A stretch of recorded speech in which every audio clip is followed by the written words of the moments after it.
po natin si Rainiel Pawid na tumututok din sa pagbalik ni Mary Jane Veloso sa bansa. Rainiel, ano na ba ang nangyari ngayong nakauwi na si Mary Jane?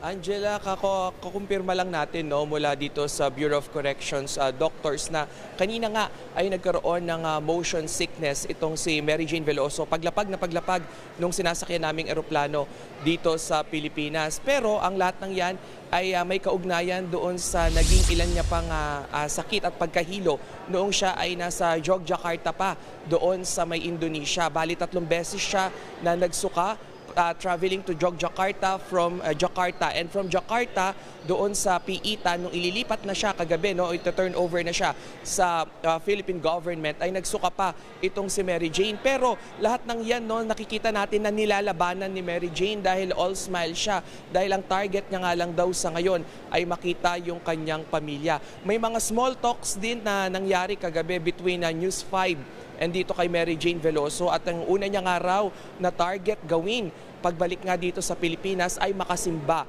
Whether nasa loob man siya ng Correctional Institution for Women doon sa Mandaluyong o makalabas ng piitan at makabalik nga doon sa Nueva Ecija. Isa pa doon sa ulit-ulit na sinasabi nga nitong si Mary Jane ay yung mga cravings niya o yung pagkain na gusto niya sanang matikman muli. Mga Filipino food, especially nga yung luto ni Nanay Celia na adobo, which is nakita naman na natin na parang pinagluto nga siya ni Nanay Celia. And with regard to food, bringing of food inside sa CIW, sabi naman ng Bucor ay magiging maluwag sila sa mga ganyang patakaran. Pero inuulit natin na limitado lang yung schedule time ng pagkikita ng Veloso family at ni Mary Jane dahil nga doon sa tinatawag na 5-day quarantine period.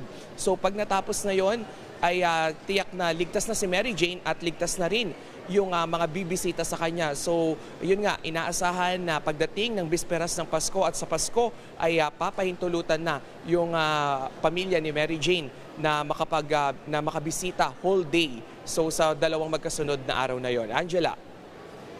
Maraming salamat, Rainiel Pawid.